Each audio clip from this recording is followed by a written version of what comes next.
So for the first question here, what you need to do will be first differentiate the sine x plus e to the power of negative x. So key thing to take note, the relationship between these two variables is plus. So you need to differentiate them separately. So after you differentiate your sine x, you should be getting cosine x. As for your positive e to the power of negative x, you will get negative e to the power of negative x as the final result. So your differentiated result should be cosine x minus e to the power of negative x. So changes in y over changes in x equals to dy dx. So I put the h at my denominator, and after I substitute the pi over 4 into x position, your changes in y should be resulting in 0.251 multiplied with h. This is the pretty straightforward question. You should be able to solve it if you get the differentiation part correctly. As for question 2, all you need to do is to substitute the 1 minus square root 5 into the x position. Okay, remember to square it because y equals 10 plus 2 square root 5 over x squared. So p results, okay, you should be getting it after you rationalize the 10 plus 2 square root 5 over 6 minus 2 square root 5. Remember the concept that we are using for the denominator will be a plus b multiplied with a minus b. This is the only way for you to get rid of the square roots in the denominator section. So since we have 6 minus 2 square root 5 over there, we'll be multiplying 6 plus 2 square root 5 on both the numerator and denominator. After the calculation, you should be getting 80 plus 32 square root 5 over 16. Okay, and after you simplify it, you should notice that both the numerator and denominator has something in common, which they are both 16. So you should notice that your numerator has a common factor of 16, and it will be cancelled off with the 16 in the denominator section. Your final answer for this will be 5 plus 2 square root 5. So the detailed working is as shown above.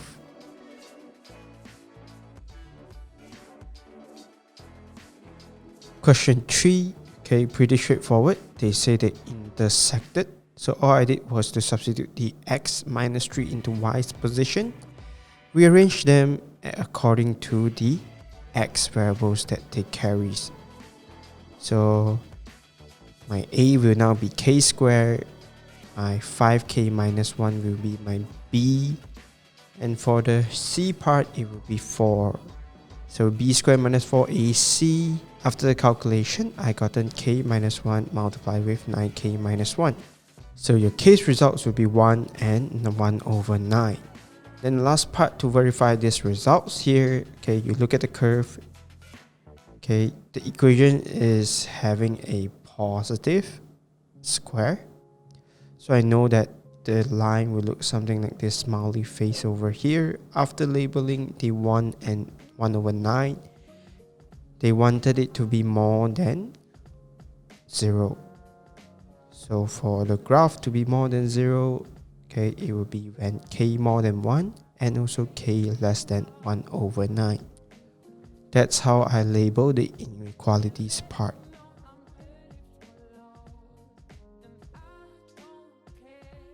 As for question 4, okay, there are 3 roots that they say is x equals to 1 over 2, x equals to n, and x minus n. So through this, I'm able to arrange it as 2x minus 1, x minus n, and x plus n. So x minus n and x plus n here can be combined and I'll written it as x squared minus n squared. After multiplying everything up, okay, then I run a comparison. 2ax squared will be compared to my negative x squared. So I know that my a is -1. As for part b, okay, bx equals to my 2n square x. So I couldn't calculate it immediately, okay, for my b. So I get it through identifying my n first. N squared equals to c equals to 4. 4 is the intercept here, okay, that we gotten from the y-intercept information. So you will know that your n is 2. So when I substitute 2 into the position, I will get my b as -8. So that's how you find out the exact value. So your px will be now written as 2x cubed minus x squared minus 8x plus 4. And that's how you get your final answer. This is the first time they assessing you through this format, but you should be able to solve it if you learn through the fundamentals. So there's nothing really special about it, mainly surrounding your concept on polynomials. How do you identify the factors?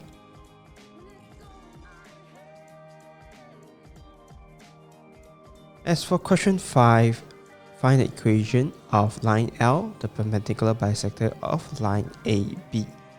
So with AB's coordinate given to us, we should be able to find the midpoint as well as the gradient. Okay, you pretty much learned this in your mathematics. Gradient of the original line times with the perpendicular ones, it will result in -1, and through that you will know that your perpendicular gradient will be 4/5. So by substituting your midpoint, okay, that you gotten earlier into the x and y's position, you should be able to get your c as -42/5. So your equation will goes by y equals to 4/5x plus minus 42/5. So that's pretty much it for this question. As for part B, the keyword here is parallel, and it passes through point 512. So parallel means that we will use back the gradient of the line AB as calculated. It is -5/4. Y equals to -5/4x plus c. Substituted the 12 and 5 into both the y and x position, you should get your c as 73/4. And they're looking for point C here. Point C is where the two lines intersect. So I put -5/4x plus 73/4 equals to 4/5x minus 42/5. And through this calculation, you will get your x as 13. So for this 13 here, you can substitute into either of the equation. You get your y as 2. So your final coordinates for this point C here will be 13, 2.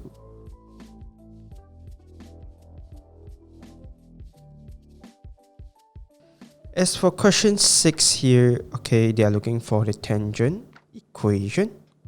Okay, and I gave you the curve as above. Things to take note was the line is now given in 2y, so you're required to arrange it in the y first. So y equals to tangent 2x/2 plus 7/2.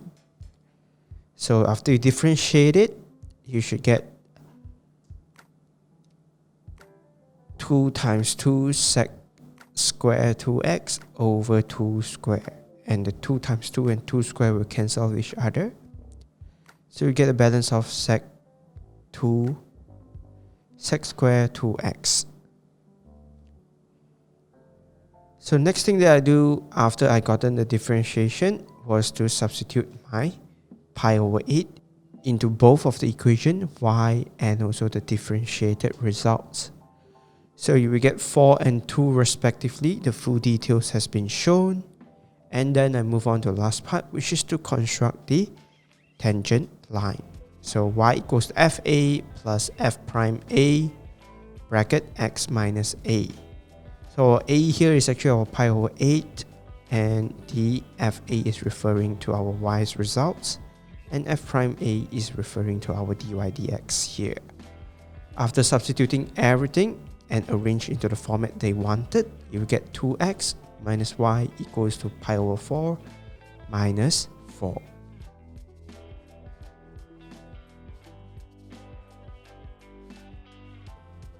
So this tangent line intersects x-axis at P and y-axis at Q. So for you to intersect at x-axis means your y is 0. So your x here will be pi over 8 minus 2. And the full coordinates will be pi over 8 minus 2, 0. As for your y-intercept, so when your x is 0, okay, when you fill out the coordinates, it will be 0, 4 minus pi 4. So length of PQ will be using the length formula here. So just pretty much fill it up, x1 minus x2 bracket square plus y1 minus y2 bracket square. Your final length calculation should get you 3.59.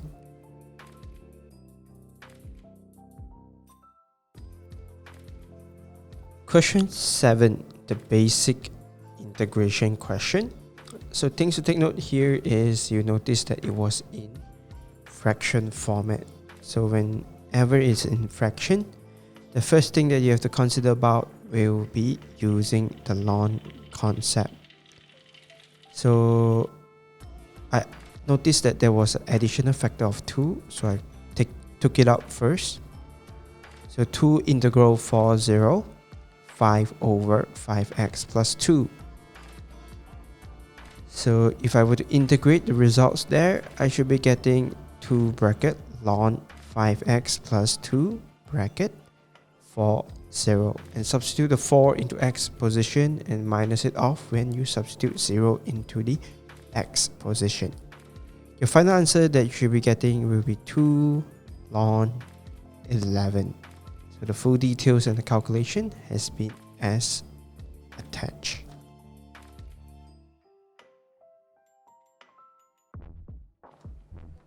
As for next question here, whenever you notice that there's a square with a bracket, the best way to solve this is always to expand the brackets here. However, because it's a single element inside the bracket, all you need to do is to multiply the 2 to the power involved. So you're supposed to be getting e to the power of 8x plus 4. And when you integrate this, you get 1 over 8 e to the power of 8x plus 4. Substitute ln 2 and 0 into it. You should be getting 255 over 8 e to the power of 4.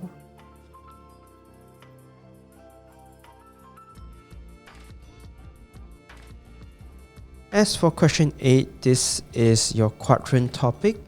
So first thing that I noticed in part A is they give us the range in degree. So immediately you must know that there's no need to change your calculator mode into radian. However, if you're already in radian mode, please remember to change it back. The next thing that most of my students struggles will be they like to right away they get rid of any sign that cannot be keyed into the calculator, like sec or cosec or cotangent. So these three things you can actually remain it unchanged first, which is the way that I prefer. So for this, all I did was to change up the cotangent square over there into cosec square x minus 1. Run the calculation accordingly. You should be getting 3 cosec square x minus 14 cosec minus 5. And through this, you should be able to run your factorization process and you'll be getting cosec x equals to negative 1 over 3 or cosec equals to 5. Then only I replace my cosec over there with 1 over sine. So the first results that I'm getting is sine x equals to negative 3 and this will be invalid. So you can verify this by keying in sine inverse negative 3. Okay, you get math error for that. As for your sine x equals to 1 over 5, this can be calculated. And do take note that because your sin x is 1 over 5, means that your sign is positive. Sign positive only appears in the first two quadrants. That's why you saw me drawing the first two quadrants down over there. And when you key in the calculator, you should be getting 11.5 degree first. So that's the results for you to fill up in the first quadrant. And this 11.5 will be reflected to the second quadrant. However, always for angle, we start from 0 to the line over there that I illustrated. You should be able to identify the degree by taking 180 minus 11.5, which is 168.5. So this is the details workings. If you didn't use the method that I written down here, it's fine as long as you get the same answer.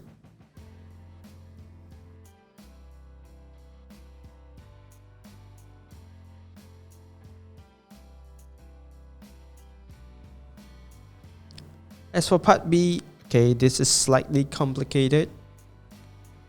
So first, I get rid of the power of 4 on both the sine and cosine. I arrange them with a bracket square on both of the elements there. So through this, you will notice they are using the a square minus b square concept. So I split them up. You should be getting sine square minus cosine square bracket, sine square plus cosine square bracket. So underneath them, you have a cotangent y over there. And then the other things that you have to take note is when sine square plus cosine square, it will be equals to 1. So straight up, I ignore the value over there. And then the cotangent, it was being divided by cotangent. And after I run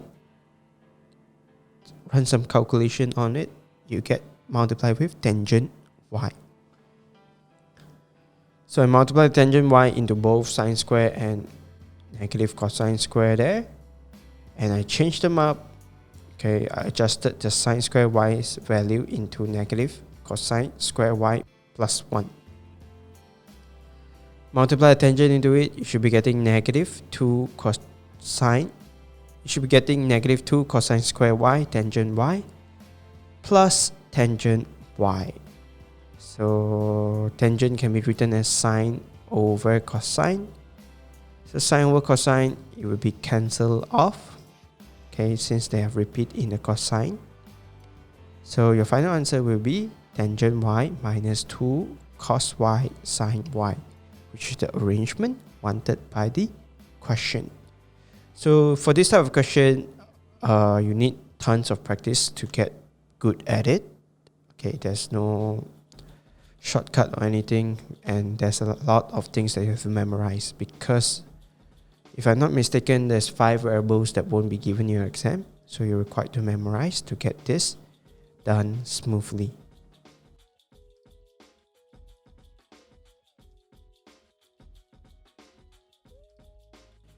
As for question 9, okay, what we have here is some indices question. First, I change up the 9 into 3 to the power of 2, as well as the 27 as 3 to the power of 3. And lastly, the 243 there, I change it into 3 to the power of 5. So the relationship between the brackets and the brackets power over there is multiplication. So you should be getting 3 to the power of 10x divided by 3 to the power of 3x minus 6 equals to 3 to the power of 5. Minus, okay, when it's divide in indices, the power section will be minus of. So you will get 10x minus 3x minus 6. Okay, remember to put the bracket there because it's very important. Equals to 5. So if final calculation, you should be getting x equals to negative 1 over 7.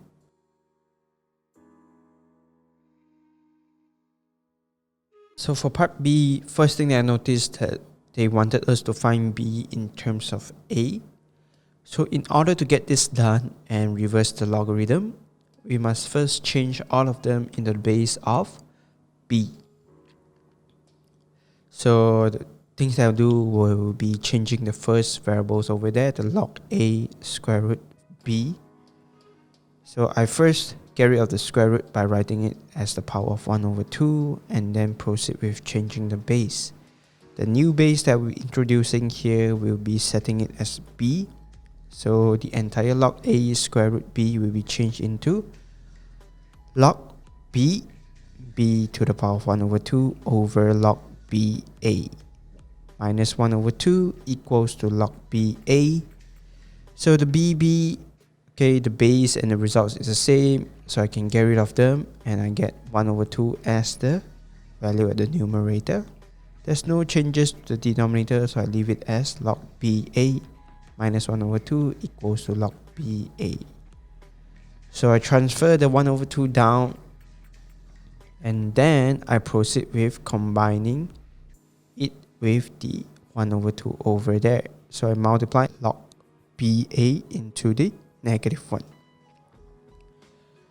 So the final results that we are getting now will be 1 minus log ba over 2 log ba equals to log ba.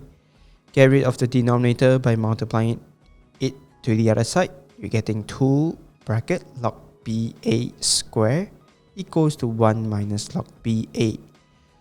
So to make the calculation easier, I personally actually prefer to set an unknown to replace the log over there. So after the rearrangement, you should be getting 2g squared plus g minus 1 equals to 0. So after the factorization process, you can replace the g back with log ba. You get 2 log ba minus 1 and multiply with log ba plus 1. Through the rearrangement, you should be getting b to the power 1 over 2 equals to a. So multiply our b with 2 in order to get to b to the power of 1. You get a squared for it. As for the other side, b to the power of negative 1 equals to a. Multiply a negative 1 into it, you get a to the power of negative 1. So your b's final answer will be 1 over a. So you have 2 answers over here.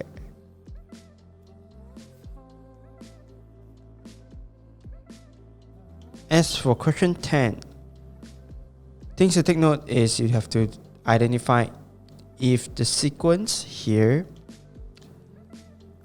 you have to identify whether the sequence here was being minused by the same variables for each term, or there's some difference, okay, which it actually appears here because one of them is positive, the other is negative.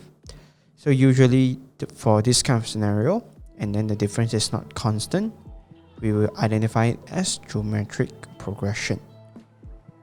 So we gotten our a as 4 because ar to the power of 1 minus 1 is a is 4. So when we substitute u2 into it, through this we should be able to identify our r because we gotten our a's value as 4 already. So r to our calculation, we will be getting r equals to negative 1 over 2, and find the 20th term sequence. So u20 equals to ar to the power of 19. By substituting the value a and r into it, you will get negative 1 over 131,072.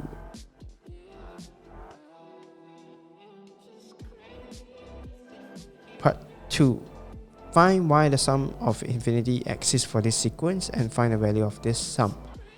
So as mentioned, if you were to look closely in your formula sheet that you're given in page 1, you will see that when your r, which is your common ratio here being modulus function, the value must still be lesser than 1.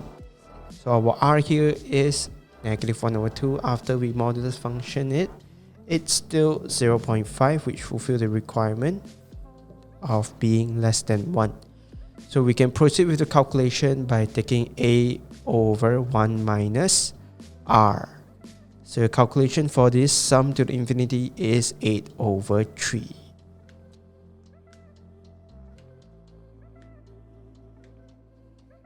As for part B to this calculation, as mentioned by the question, okay, it is a arithmetic progression. Okay, and then they say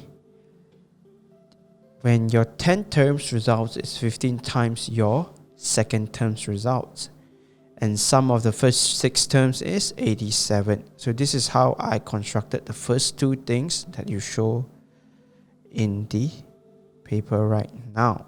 So U10 equals to 15, U2 and S6 equals to 87. So by substituting the formula in, you will get your A as negative 3 over 7D. And by substituting this negative 3 over 7D into your sums calculation, you should be able to get your D as 7.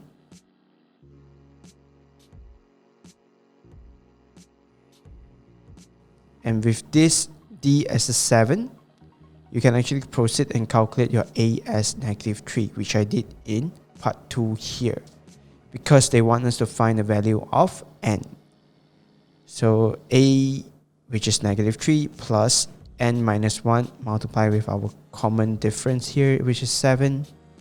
Okay, I equals to 6,990. So this 6,990, I add it with 3 and then divide it with 7. You get n minus 1 equals to 999. So transfer the negative 1 to the other side. You will get your n terms as 1000.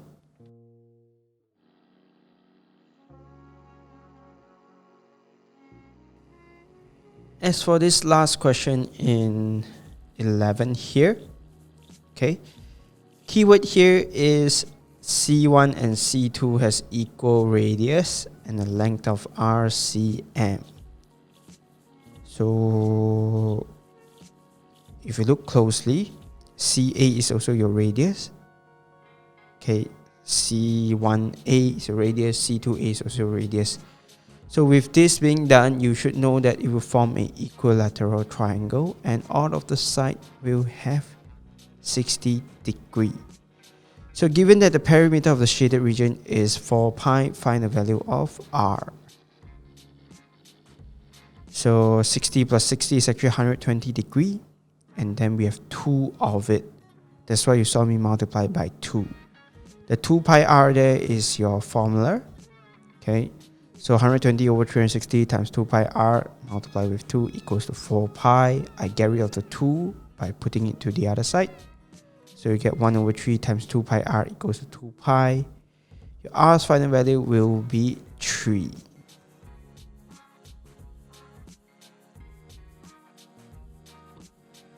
And to find the shaded area, so to find the exact area of the shaded region, I separated it into 2 parts. Okay, one is the 2 triangles at the center. One is the 2 triangle at the center. One is the 2 triangle at the center. So I use the half AB sine C's formula. As for the chord part, okay, the small little part of the sector over there. So I took 60 over 360 times pi times R square minus off with the triangle so that I can get the small part of the chord. Okay, and then there's total of 4 identical parts. That's why you saw me multiply by 4 over there. So through this detailed calculation, because they mentioned exact area, so if you write it in decimal form, you have to write down the entire thing. If you were to write it in fraction form, then you have to copy down the entire fraction. So in my case, I choose to write it in decimals. That's why my answer will be 11.055327229. So overall, this will be our review on paper 22, May-June 2020. A lot of the question can be solved just using mathematics concept. Okay, it's kind of odd, maybe because the set 12 here already assess all the major topics, and the remaining parts here is not really that tough. So you should be able to solve this paper with not much issue. Okay, if you have friends that are struggling with this paper here, feel free to share this video to them, and I wish you all the best in your upcoming examination. Thank you.